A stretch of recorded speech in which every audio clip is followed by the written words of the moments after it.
আমি আল্লাহর রহমতে আপনাদের দোয়ার বদৌলতে সুস্থ এবং ভালো আছি। এখন আপনাদের সামনে যেই কায়দাটি তুলে ধরবো ইনশাআল্লাহ তাআলা, তো সেই কায়দাটি হচ্ছে মাদ্দে মুনফাসিলের কায়দা। মাদ্দে মুনফাসিল। আমরা এর আগে পড়েছিলাম মাদ্দে মুত্তাসিল কাকে বলে। না, হরফে মাদ্দার পর একই শব্দে যদি হামজা আসে তাহলে কিন্তু মাদ্দে মুত্তাসিল হবে। একই শব্দে যদি হামজা আসে তাহলে মাদ্দে মুত্তাসিল হবে। আর পরবর্তী শব্দে যদি হামজা আসে, আমরা জানি হরফে মাদ্দার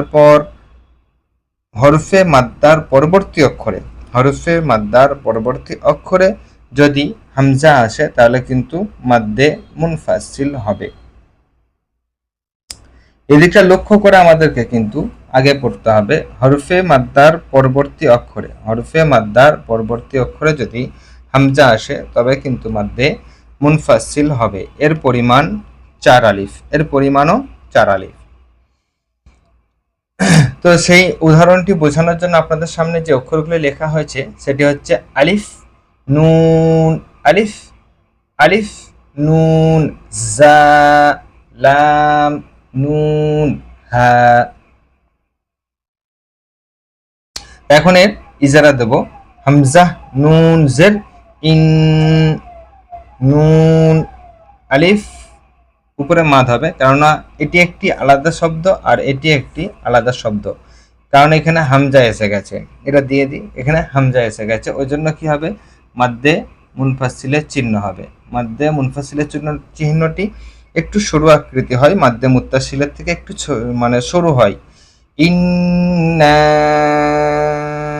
হামজা নুন জবর আন, ইন্না আন।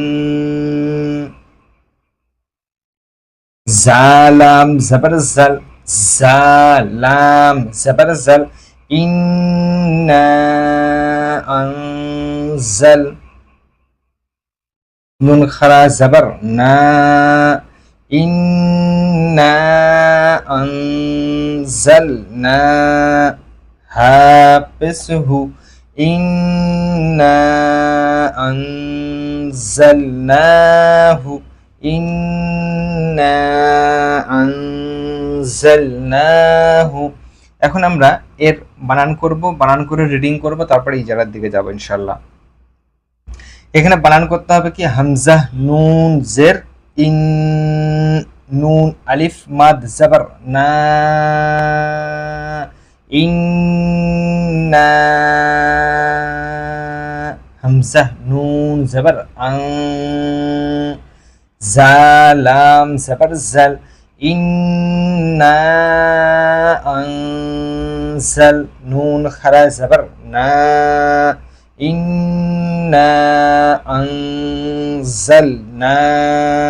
হা পেশহু, ইন্না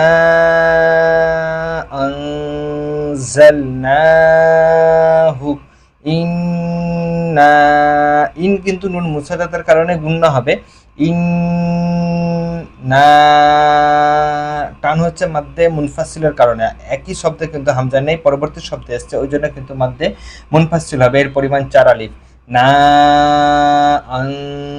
আনজালনাহু। এখন এর ইজারার দিকে যাব। হামজা মুতাহারিক লক্ষরকে তাড়াতাড়ি পড়া, মোটের নঠানা, মারুফ পড়া, মুসিল আওয়াজ থেকে বাঁচা। নুন মুসাদ্দাত, ওই জন্য গুন্না ওয়াজিব গুন্নাও বলা হয়, এক আলিফ পরিমাণ গুন্না করে পড়তে হবে। তারপরে নুনে এসে যাচ্ছে কি মাদ্দে মুনফাসিল, হরফে মাদ্দার পরবর্তী অক্ষরে হামজা এসছে। হরফে মাদ্দার পরবর্তী অক্ষর আলিফ মাদ্দা আছে এখানে, তার পরবর্তী অক্ষরে হামজা এসছে, ওই জন্য কি মাদ্দে মুনফাসিল হবে। এর পরিমাণ 4 আলিফ। নুন এখানে হামজা মুতাহারিক হবে, নুনটা কিন্তু ইকফা হবে। নুন সাকিনের পরে জা এসছে, আমরা পড়ে নিয়েছিলাম ইকফার অক্ষর 15টি, তার সেই 15টি অক্ষরের মধ্যে হতে জা এসছে, ওই জন্য কিন্তু এখানে কি হবে নুন সাকিনটা ইকফা হবে। জা মুতাহারিক হবে, মুতাহারিক অক্ষরকে তাড়াতাড়ি পড়া, মোটে নটানা, মারুফ পড়া, মুজিল আওয়াজ থেকে বাঁচা। লাম সাকিন অক্ষরকে পূর্বের অক্ষরের সঙ্গে মিলিয়ে পড়তে হয়।